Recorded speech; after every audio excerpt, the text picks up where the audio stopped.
Hi guys, guess what? ನೀವೇನಾರ ನನ್ನ ಚಾನಲಿಗೆ ಹೊಸಬ್ರಾಗಿದ್ರೆ this is Bhagya Pasarad. Welcome to a healthy day. ಇವತ್ತೇನಂತಂದ್ರೆ ಒಂದು ಹೆಲ್ದಿ ಸ್ನ್ಯಾಕ್ಸ್ ಮಾಡೋ ಅಂತ ಅಂದ್ಕೊಂಡೆ. ಹಂಗೆ ಆಲ್ ವೆಜ್ಜೀಸ್ ಮತ್ತು ಗ್ರೇನ್ಸ್ ಎಲ್ಲ ಯೂಸ್ ಮಾಡ್ಕೊಂಡೆ.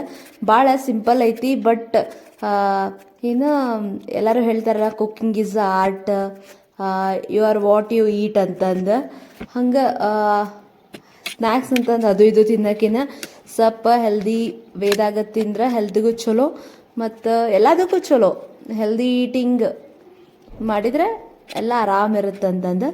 ಇದೇನಂತಂದ್ರೆ ಜಸ್ಟ್ ಸಿಂಪಲ್ ಕುಕುಂಬರ್ ಎಲ್ಲ ತೊಗೊಂಡು ಅದೆಲ್ಲ ಒಳಗಲ್ದೆಲ್ಲ ಹಿಂಗೆ ಬೀಜ ಎಲ್ಲ ಸ್ವಲ್ಪ ಫಸ್ಟ್ ತಗೊಂಡೆ ನಾನು ಫಸ್ಟ್. ಆಮೇಲೆ ಅದನ್ನ ಹಿಂಗೆ ಬೋಟ್ ಶೇಪ್ದಾಗ ಕಟ್ ಮಾಡಿಕೊಂಡೆ. ಎದಕ್ಕಂದ್ರೆ ಇವತ್ತು ನಾವು ಏನು ಮಾಡಾಕತ್ತೀವಿ ಅಂದ್ರೆ ಕುಕುಂಬರ್ ಬೋಟ್. ಅದಕ್ಕೆ ನೋಡ್ರಿ, ಏನಂದ್ರೆ ನೆನೆಸಿದ್ದು ಹೆಸರು ಕಾಳು ಮತ್ತು ಕಡ್ಲಿ ಕಾಳು, ಸ್ವಲ್ಪ ಮೆಂತ್ಯ ಕಾಳು ಎಲ್ಲನೂ ನಾ ಮುಂಚೆನೇ ನೆನೆಸಿಟ್ಕೊಂಡಿದ್ದೆ. ಅದನ್ನ ಬೀಜದ ಜೊತೆ ಎಲ್ಲ ಹಾಕ್ಕೊಂಡು ಸ್ವಲ್ಪ ನಿಮ್ಗೆ ಏನು ಬೇಕು ನೋಡಿ, ಸಾಲ್ಟ್, ಮಸಾಲ ಅದನ್ನೆಲ್ಲ ಹಾಕ್ಕೊಂಡು ಮಿಕ್ಸ್ ಮಾಡ್ಕೊಳ್ರಿ. ಆಮೇಲೆ ಇದು ಏನಿದೆ ನಮ್ಮ ಕುಕುಂಬರ್ ಬೋಟ್ ಇದಾವಲ್ಲ, ಅದಕ್ಕೆ ಸರ್ವ್ ಮಾಡ್ಕೊಳಕ್ಕಿಂತ ಮುಂಚೆ ಸ್ವಲ್ಪ ಕ್ಯಾರೆಟ್, ನಿಮಗೆ ಮತ್ತು ಏನಾರ ಬೇರೆ ವೆಜ್ಜೀಸ್ ಇಷ್ಟ ಇದ್ರೆ ಅದನ್ನೂ ನೀವು ಹಾಕ್ಕೋಬೋದು.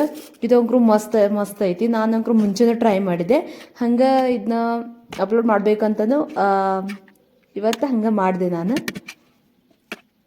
ಟೇಸ್ಟ್ ಅಂಕ್ರು ಮಸ್ತ್ ಐತೆ. ಎಲ್ಲ ಗ್ರೇನ್ಸ್ ಮತ್ತು ವೆಜ್ಜೀಸ್ ಜೊತೆಲ್ಲ ಮಸ್ತ್ ಇತ್ತು. ಲಾಸ್ಟಿಗೆ ಸ್ವಲ್ಪ ಕೊತ್ತಂಬರಿ ಸೊಪ್ಪಿಂದ ಸ್ವಲ್ಪ ಅದನ್ನ ಡೆಕೋರೇಟ್ ಮಾಡಿರಿ.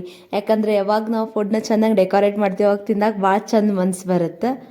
V should love our self love important ಅಲ್ಲ. ಯಾರಿಗೂ ಇಲ್ಲಿಕ್ರು ನಮಗೆ ನಾವು ಮಾಡ್ಕೋಬೇಕು. ಯಾಕಂದ್ರೆ healthy eating leads to healthy lifestyle ಆರಾಮಿದ್ರೆ ಎಲ್ಲ ಆರಾಮ್. ಲೈಕ್, ಶೇರ್, ಸಬ್ಸ್ಕ್ರೈಬ್ ಮಾಡಿರಿ. ನೆಕ್ಸ್ಟ್ ವಿಡಿಯೋದಾಗ ಸಿಗ್ತೀನಿ. ಅಲ್ಲಿವರೆಗೂ ಬಾಯ್.